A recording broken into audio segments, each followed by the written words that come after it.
Đây là tất cả Pokemon trong Pokemon Unite và chúng ta sẽ xếp chúng vào trong cái bản này. Hot ư? What? Trước khi video bắt đầu thì ta có thông báo. Nếu như anh em muốn được nhận free skin Dragonite cũng như các skin Giáng sinh khác thì đừng ngại nhấn subscribe và chuông thông báo, sau đó vô Twitter, link bên dưới comment để tweet và follow để đầu năm 2022 mình sẽ tặng cho 2 người may mắn nhất nha.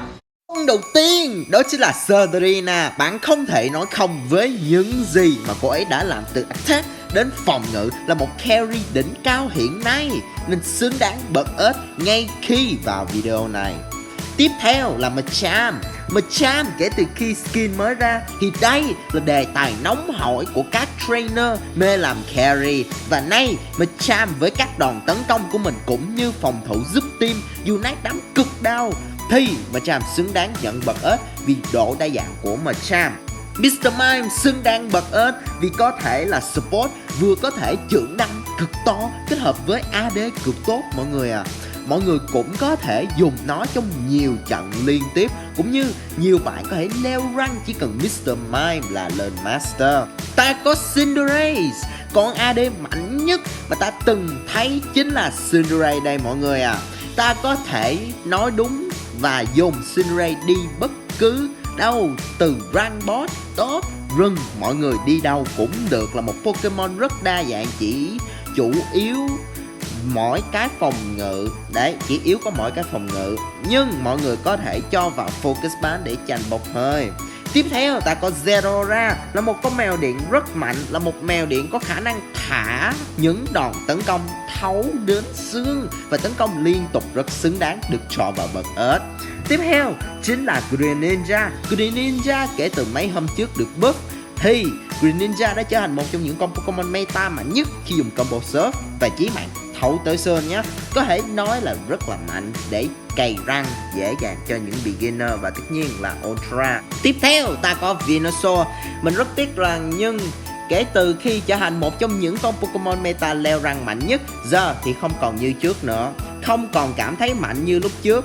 Khi bạn nhìn lại khoảng thời gian thời hoàng kim mà Venusaur mạnh với cái combo Peta Giga OP đó, nhưng giờ thì con này chỉ hợp với C là phải khi các Pokemon được buff và Venusaur bị bỏ quên. Ta có Gengar, là Pokemon tiếp theo khi Gengar liên tiếp và lúc trước với những combo như Hex và Sludge Bomb hay Shadow Ball và Dream Eater, thì nay nó không còn mạnh như trước nữa khi bốc hơi và tất nhiên là bị bóp quá nhanh. Không còn solo mạnh như trước nên xứng đáng nhận bậc C khi nó không còn ảo như trước nữa.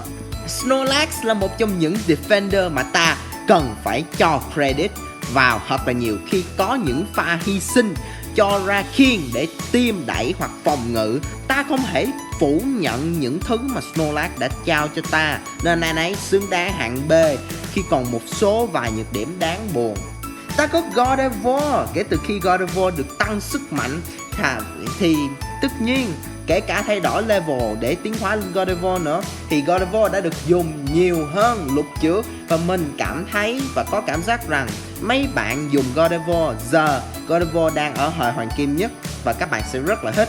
Tuy không phải đẹp nhất nhưng bậc A là tất nhiên rồi. Absol ơi, tại sao Absol lại như thế này? Kể từ khi ra thì Absol được coi là một trong những Pokemon mạnh nhất, nhưng giờ thì lại không còn chỗ khen nào nữa rồi. Từ máu giấy và tấn công chí mạng được có 2 hit mà không trúng chí mạng nữa thì bốc hơi. Leo rank với Absol có thể kill dễ nhưng sống để nhận được chiến thắng thì chẳng rõ. Garchomp, cá mập đất, cá mập cạp. You what?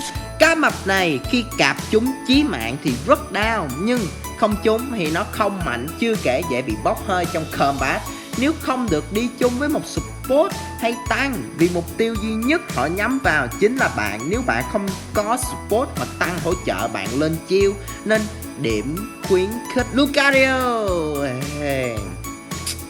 Ngay khi Lucario bị giảm sức mạnh thì các bạn đều buồn, nhưng nếu các bạn dùng Lucario cùng Defender ở trên top cùng với Greedent thì mọi người sẽ thấy sự bất ngờ khi Lucario vẫn như cũ và không có khác gì, nên Lucario vẫn xứng đáng bậc B. Chiêu của Lucario vẫn ổn định, nhưng nếu các bạn chơi chung với lại Tăng thì các bạn sẽ thấy là nó vẫn hay như xưa. Đặc biệt là Power Punch cũng tương đối là vẫn mạnh, nhưng các bạn phải lên độ đam ấy các bạn ạ. Crystal phiên bản nhái của Lucario đây nha mọi người. Các bạn có thể thử Shell Smash, sau đó dùng Executor thì chí mạng tới xương nhé các bạn à. Chỉ cần 2 chặt là đủ kill. Nhưng các bạn cũng có thể ghi bàn nữa đấy, nhưng không cơ động, và nếu không biết chơi thì rất là dễ gặp rắc rối và bốc hơi. Cũng như Executor cũng hên xui, lỡ hụt rồi sao thì toan, nên bật C là xứng đáng. Tiếp theo thì ta có Talonflame, một Pokemon mạnh xứng đáng được bậc A khi có thể tấn công và ghi bàn đa năng, có thể cân 2, 3 nếu như bạn chọn đúng trang bị và thế hoàn hảo, rất tốt cho những người mới leo rank. Khi Talonflame dễ làm quen, dễ chơi và bắt đầu trận rất là dễ so với các Pokemon khác. Tiếp theo ta có một Pokemon gọi là Turnstarter, yêu thích nhất nhưng lại không đáp ứng được tham vọng cũng như sức mạnh của nó trong Pokemon Unite là không đáng tí nào cả. Mong nhà sản xuất có thể chăm lo cho Pokemon này hơn một chút nữa vì nó xứng đáng được hơn thế. Eldegoss là một Pokemon support mạnh nhất và đó là sự thật đấy các bạn ạ. Khi có thể mang khiên đến cho team, hồi máu cho team cũng như buff cho các đồng đội. Nếu như mọi người cần một support thì Eldegoss là Pokemon không cần nói nhiều cũng sẽ được chọn. Cramorant. Tiếp theo là Blastoise. Tuy không còn mạnh như lúc trước nhưng vẫn là một trong những Pokemon Defender mà bạn cần trong team, tương tự như Crystal vậy. Nhưng vẫn chưa đủ để leo rank với Blastoise so với các con khác. Pikachu thì máu yếu và bạn dễ bị bốc hơi, và nếu bạn không hiểu ý team là sẽ bị thua team fake vì máu bị giới hạn. Tuy mạnh nhưng độ khó là quá mức nếu bạn không biết chơi. Vì vậy mình cân nhắc các bạn, nếu như các bạn muốn chơi Pikachu mà ở rank cao thì các bạn phải tập làm quen nó và cái lối chơi carry của nó khác với những con carry khác trước khi chơi nhé các bạn. Và tiếp theo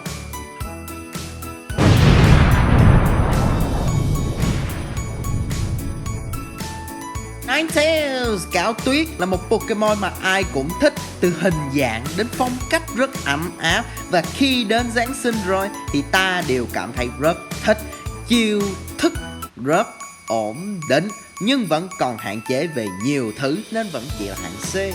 Ta có thần ru ngủ và đó là Wigglytuff, Pokemon phiền nhất mà ta từng gặp. Khi mỗi lần đi là đều bị ru ngủ cũng như những cú tác chí mạng khiến ta trầm cảm, và kết hợp với một con AD, một all-round rất tốt, xứng đáng khi A là điểm của nó khi kết hợp rất tốt với mọi Pokemon chiêu thức đa dạng, có thể tăng support đam cực kỳ tốt, một lúc rất tốt để leo rank nhé mọi người. Tiếc rằng trong video này chúng ta không có sponsor, nhưng nếu bạn muốn tham gia vào giveaway để thắng skin bạn tự chọn cũng như một Dragonite miễn phí thì bạn còn chờ gì nữa mà không subscribe để mình cho bạn thêm kèo. Và giờ ta quay lại video nào. Slowbro, vua của biển cả. Slowbro đây có thể điều khiển bạn có thể lướt sóng làm bạn bị hất tung, đồng thời phụ giúp team đẩy trụ rất hiệu quả, nên một team mà không có Slowbro ở bậc B á, thì nay bạn sẽ thấy thiếu một nhân tố rất là quan trọng để đẩy trụ, cùng với đó là phòng ngự của các bạn đấy. Bé chân cute đó chính là Blissey. Blissey là một trong những Pokemon support tốt nhất khi có thể vô hiệu hóa mọi hiệu ứng lên đồng đội, giúp đồng đội buff và hồi máu, có thể tăng tấn công hết sức cho team và có thể đẩy hiệu quả hơn. Nếu như team có một con Blissey thì sẽ rất tốt trong mọi khâu vai trò ha mọi người. Mamoswine thì mình cũng không muốn nói gì ngoài sự thất vọng kể từ khi ra game đến mùa thì như thế. Dù sao ta vẫn còn Sylveon. Sylveon hiện tại tuy đã bị giảm sức mạnh nhưng vẫn còn rất mạnh nếu như bạn chơi theo items và combo của mình, và có thể cân 2 đến 3 như bình thường và hồi máu liên tục, nên nếu chơi cùng Eldegoss hay Blissey là khỏi chê bai luôn ha mọi người à. Và tiếp theo ta có Greedent thì ta sẽ cho vào hạng C. Kể từ khi Nintendo cho ra Greedent thì Greedent leo rank rất dễ, nhưng giờ thì ta chỉ có thể cho Greedent vào C thôi, khi quả đáng thất vọng cho những bạn thích chơi Greedent và chỉ phải chịu số phận như Blastoise và như một Pokemon bình thường. Để Decidueye ta sẽ cho vào hàng B khi bạn có thể dùng Decidueye cướp giáp dễ dàng khi dùng Unite Move hoặc đứng từ xa tỉa Razor Leaf đều rất hiệu quả, có thể bắn liên tục 2 đến 3 người liên tiếp. Sau nhiều Pokemon thì chúng ta đã đến với Pokemon cuối cùng của ta, đó chính là Dragonite. Bé Dragonite này ở trong trailer và gameplay leak gần đây thì mọi người đều thấy rồi, đó là một Pokemon Allrounder điên cuồng và mạnh nhất ta từng thấy. Từ Hyper Beam đến chiều Unite là đủ làm ta hài lòng ngay khi ra rồi mọi người à. Nếu anh em muốn tham gia giveaway thì đừng quên subscribe và nhấn chuông thông báo cũng như follow và tweet bài trên Twitter thì sẽ được ghim ở dưới comment để mọi người tham gia và thắng nha. Nếu như mọi người còn câu hỏi gì thì hãy comment down ở bên dưới nha. Chúc mọi người ngày tốt lành và hẹn mọi người trong video sau và bye bye.